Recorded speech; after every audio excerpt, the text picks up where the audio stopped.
ಇವತ್ತಿನ focus finally ಮೊದಲ story. ಅಫ್ಘಾನಿಸ್ತಾನದಲ್ಲಿ ಪ್ರಕೃತಿ ಮತ್ತೊಮ್ಮೆ ರೌದ್ರಾವತಾರ ತಾಳಿದೆ. ಕೆಲವೇ ಕೆಲ ಗಂಟೆಗಳ ಮಳೆ ಇಡೀ ಗ್ರಾಮಗಳನ್ನೇ ಕೊಚ್ಚಿಕೊಂಡು ಹೋಗುವಂತೆ ಮಾಡಿದೆ. ಈಗ ಉಳಿದಿರೋದು ಎಲ್ಲೆಡೆ ಕೆಸರು, ಕಣ್ಣೀರು ಮತ್ತು ಆಕ್ರಂದನ ಅಷ್ಟೇ. ದಿಢೀರ್ ಉದ್ಭವ ಆಗಿರುವಂತಹ ಪ್ರವಾಹ 2024ರ ಜಲಪ್ರಳಯದ ಭೀಭತ್ಸ ದಿನಗಳು ನೆನಪಾಗುವಾಗ ಮಾಡಿದೆ. ಅಷ್ಟಕ್ಕೂ ಈಗ ಪ್ರತ್ಯಕ್ಷ ಆಗಿರುವಂತಹ ಈ ಪ್ರವಾಹದಿಂದಾಗಿ ಏನೆಲ್ಲ ಅವಾಂತರಗಳು ಸೃಷ್ಟಿಯಾಗಿದೆ ಹಾಗೂ ಎಷ್ಟು ಜನ ಬಲಿಯಾಗಿದ್ದಾರೆ ಗೊತ್ತಾ? ಇಲ್ಲಿದೆ ಕಂಪ್ಲೀಟ್ ರಿಪೋರ್ಟ್. ಮರಳಿನ ದೇಶದಲ್ಲಿ ಜಲಪ್ರಳಯ, ಜಲಸಮಾಧಿ ಆಗಲಿದೆಯಾ ಇಸ್ಲಾಂ ರಾಷ್ಟ್ರ? ದೃಶ್ಯ 1, ರೌದ್ರಾವತಾರ ತಾಳಿ ಹರಿದು ಬಂದ ನದಿ.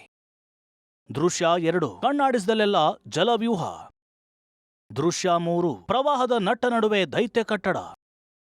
ದೃಶ್ಯ 4, ಜಲಸಮಾಧಿಯಾಗಿರುವ ಮನೆಗಳು, ನೀರಲ್ಲಿ ಕೊಚ್ಚಿ ಹೋಗ್ತಿರುವ ವಾಹನಗಳು. ದೃಶ್ಯ 5, ಪ್ರವಾಹದ ಮುಂದೆ ಜನರ ಬೊಬ್ಬೆ. ದೃಶ್ಯ 6, ಜಲಪ್ರಳಯಕ್ಕೆ ಬಲಿಯಾದ ಜೀವಗಳು. ದೃಶ್ಯ 7, ಕಣ್ಮುಂದೆಯೇ ಸರ್ವಸ್ವವೂ ಸರ್ವನಾಶ. ಇವುಗಳು ಕೇವಲ ಪ್ರವಾಹದ ಭೀಕರ ದೃಶ್ಯಗಳಲ್ಲ, ಇದು ಹವಾಮಾನ ವೈಪರೀತ್ಯದ ಮತ್ತೊಂದು ಭಯಾನಕ ಎಚ್ಚರಿಕೆ. ಅಫ್ಘಾನಿಸ್ತಾನದ ಪರ್ವತ ಪ್ರದೇಶಗಳಲ್ಲಿ ಸುರಿದ ಧಾರಾಕಾರ ಮಳೆ ಕ್ಷಣಾರ್ಧದಲ್ಲೇ ಹಠಾತ್ ಪ್ರವಾಹದ ರೂಪ ಪಡೆದುಕೊಂಡಿದೆ.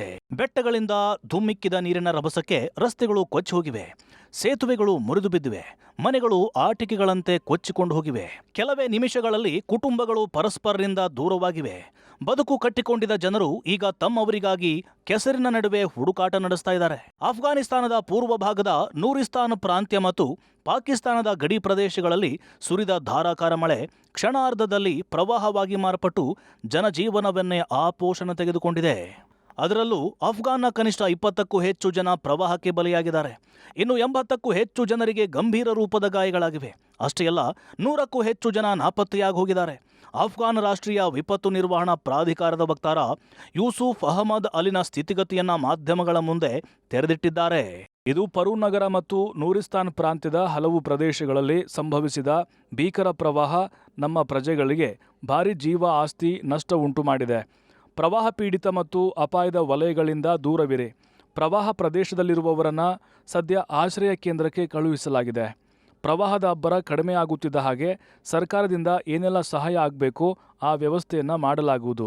ಅಫ್ಘಾನಿಸ್ತಾನ ಹವಾಮಾನ ವೈಪರೀತ್ಯದ ಬಿಸಿಯನ್ನ ಬಹುಕಾಲದಿಂದ ಅನುಭವಿಸ್ತಾ ಇದೆ. ಹಿಮ ಮತ್ತು ಭಾರೀ ಮಳೆಯಿಂದ ಆಗಾಗ ಸಂಭವಿಸುವ ಹಠಾತ್ ಪ್ರವಾಹಗಳು ನೂರಾರು ಜನರ ಜೀವ ಬಲಿ ತೆಗೆದುಕೊಳ್ತಿವೆ.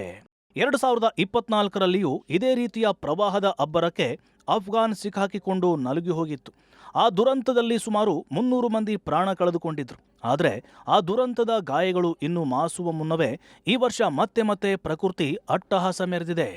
2026 ವರ್ಷದ ಆರಂಭದಿಂದಲೂ ಈಗಾಗಲೇ ಹಲವು ಬಾರಿ ಪ್ರವಾಹ ಉಂಟಾಗಿದ್ದು ವಿವಿಧ ಘಟನೆಗಳಲ್ಲಿ 110ಕ್ಕೂ ಹೆಚ್ಚು ಮಂದಿ ಸಾವನ್ನಪ್ಪಿದ್ದಾರೆ ಅನ್ನುವಂತಹ ವರದಿ ಇದೆ. ಇನ್ನು ಪಕ್ಕದ ಪಾಕಿಸ್ತಾನ ಸಹ ಭಾರೀ ಮಳೆಯ ಹೊಡೆತಕ್ಕೆ ತತ್ತರಿಸಿದೆ. ದೇಶದ ಹಲವು ಭಾಗಗಳಲ್ಲಿ ನಿರಂತರ ಮಳೆಯಿಂದ ಮನೆಗಳು ಕುಸಿದು ಬಿದ್ದಿದ್ದು, ಭೂಕುಸಿತ ಮತ್ತು ನೀರಿನ ಪ್ರವಾಹದಿಂದ ಕನಿಷ್ಠ 10 ಮಂದಿ ಸಾವನ್ನಪ್ಪಿದ್ದಾರೆ.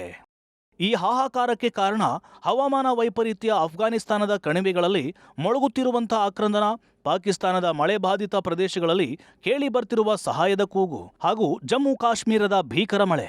ಇವೆಲ್ಲವೂ ಮಾನವ ಕುಲಕ್ಕೆ ಪ್ರಕೃತಿಯ ಅಂತಿಮ ಎಚ್ಚರಿಕೆಯ ಗಂಟೆಯಾಗಿದೆ.